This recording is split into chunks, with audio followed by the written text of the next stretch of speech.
இந்த வருடம் குழந்தை பாக்கியம் இல்லாதவர்களுக்கு குழந்தை பாக்கியம் கிடைக்கும்.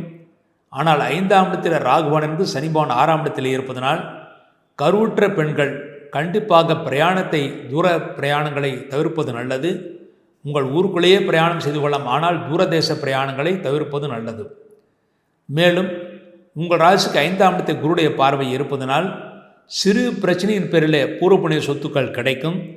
ஆக பயப்படுவதற்கு ஒன்றுமில்லை. இந்த வருடம் சொந்த தொழில் செய்பவர்களுக்கு நல்ல லாபத்தை ஏற்படுத்தி கொடுக்கும். தொழில்துறை நல்ல முன்னேற்றங்களும் ஏற்படுத்தி கொடுக்கும். புதிய முயற்சிகள் அனைத்தும் செய்யலாம். உத்தியோகஸ்தர்களுக்கு இந்த வருடம் ஜூன் மாதத்திற்கு பிறகு இடமாற்றங்கள் ஏற்படும். அந்த மாற்றங்கள் நல்ல மாற்றங்களாக இருக்கும். அதன் பிறகு ஜூன் மாதத்திற்கு பிறகு, அதாவது ஜூன் மாதம் 1ஆம் தேதிக்கு பிறகு உங்களுக்கு இடமாற்றம் மட்டுமல்ல, தொழில்துறையில் வேலைப்பளும் அதிகமாக இருக்கும். சலிக்காமல் செய்யுங்கள். இருந்தாலும் அதற்குரிய வருமானம் உங்களுக்கு நிச்சயமாக கிடைக்கும்.